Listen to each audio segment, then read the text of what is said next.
Welcome, everybody, at another episode of the Wrestling vs. the World podcast. If y'all are enjoying your day, sweet. If not, well, it's that time again, so whatever. Yeah, you know what time it is, because you can tell by the title, it's another WWE Saturday Morning Slam review, and my god, was this bad. The theme they tried to go through with this episode was about health and fitness. Yeah, something I'm probably not the one that can relate to any of this stuff for a myriad of reasons. But anyway, the show starts right off the bat with a match. We get Santino Marella versus Heath Slater, and The Miz is on commentary. Kill me, please. Anyway, this match, I'm going to say right off the bat, is one of the worst matches I've ever seen. Because it was just, pointless and comedy done poorly. So Santino is goofing off, acting like a martial arts expert, strikes and hits and everything, and probably in reminiscent to what his character was in OVW, but he's just like, oh, karate kick, ah, and Slater's avoiding it. Santino's getting ready to do the Cobra strike without the condom sleeve on, and Slater's just running around run away. It's not a real snake, you idiot. So then they finally try to get into some action. They do that whole stalemate spot where they both kind of connect with a shoulder block, running into each other. And Slater does his whole one-man band guitar taunt, and Santino's doing that cringe-worthy trombone celebration, which I hate. It's just it looks so pointless. Then they do it again with the collision, and then they steal each other's taunt. So Santino's trying to do the guitar thing, Slater's doing the trombone, and then they do this whole back-and-forth shit about doing air instruments, like a keyboard or a flute or a harmonica or a cello, and they try dancing. It's what the hell? I get it, this is a G-rated show, but it looks so stupid. Oh my god. I don't even know what to think. They go to a commercial because it's pointless. They come back, and for some reason, they have a moment where Santino's in the corner, and Slater's trying to do the whole shoulder charge where, he rammed the shoulder into the gut of the opponent, kind of how RVD would. But for some reason, the camera cuts away during all that and shows The Miz and Josh Matthews on commentary. It's the camera cuts they do, it's supposed to happen when they don't want to show something because it's too violent, like a shot to the head or the neck, but that didn't happen here. So it's what was the camera cut for? And Slater's wasting time getting body scissors on Santino a couple times, and the first time Santino breaks out of it, he breaks it up by tickling Slater's armpits to get out of the hold after he gets from his back onto his stomach. It's really? That's an escape? You just tickle somebody? That works if it's two kids wrestling together, but you're both adults, please. Anyway, so Santino getting his comeback, the whole lame hip toss headbutt, putting on the condom thing, trying to go for the Cobra. He's missing multiple times. Slater's trying to fight it off, and Santino's okay, I no hit your neck, I hit your knee. So he hits Slater in the knee, and Slater is selling it like he got freaking kicked in the shin, oh my god. And then Santino gets the schoolboy roll for the win. My god, did this match blow chunks. It's this match did more blowing than the wind. Because it was that awful. I get it, kids are gonna like stuff that's comedic, but you have to do comedy right, and this was not it. Okay, freaking the Gerald Briscoe Pat Patterson match from King of the Ring 2000 did better comedy than this. But this was just poor.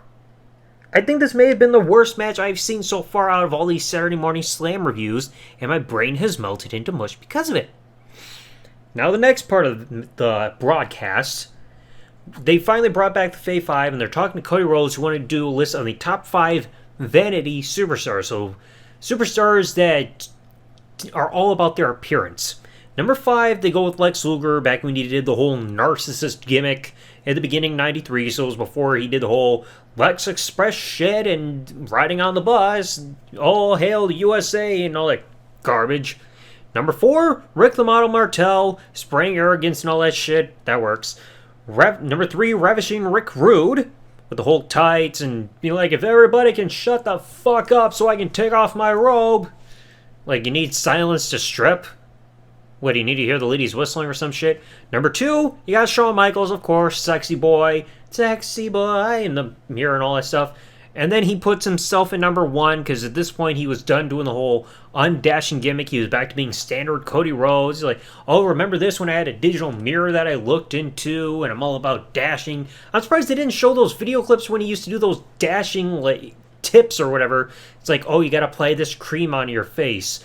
Just remember, do this, get rid of bags under your eyes. But don't put this on your face or else people are going to think it's blackface and then it's going to get brought back up on Twitter 5 years later. You're going to get canceled for it.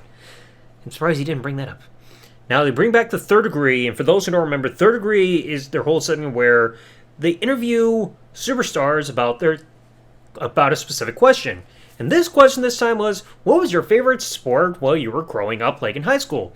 John Cena, he said football because he did that when he was in high school and everything. It's like, alright, that's understandable, even though you probably weren't good at it.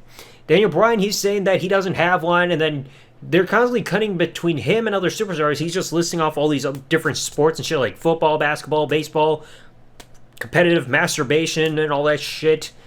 And before he can give his answer, they're still going with other people. Kofi's saying he liked football even though his hands were too small to play with.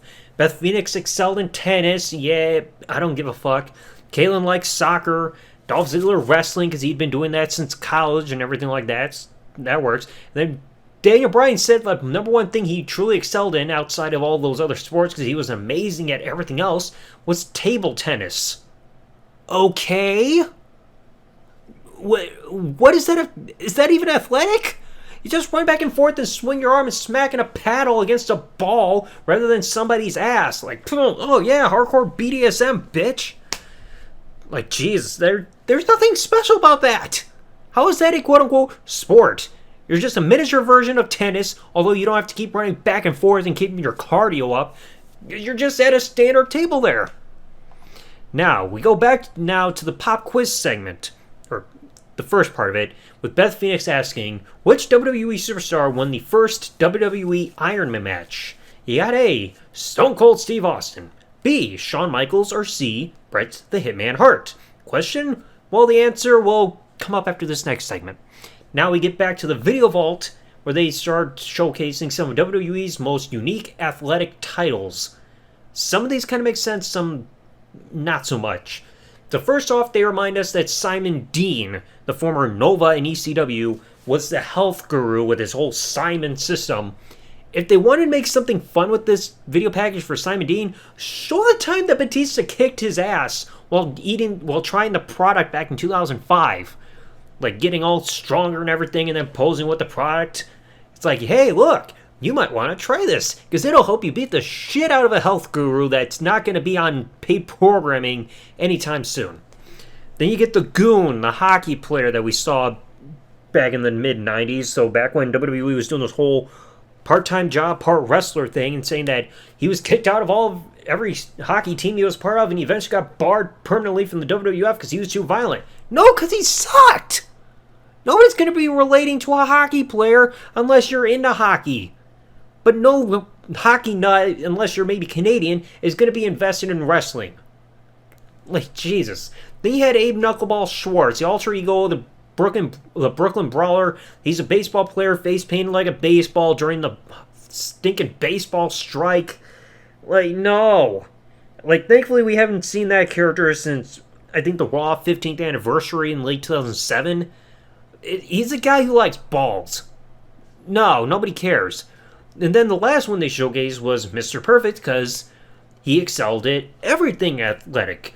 With bowling and diving or swimming or whatever the fuck. And basketball and golf. Everything. It's like, who better? And then we finally get the answer to the pop quiz. Oh yeah, it's Shawn Michaels. He won the first ever Iron Man match because Stone Cold was never in one. Bret lost to the one Iron Man match against Shawn Michaels in WrestleMania 12. So yay, Shawn wins.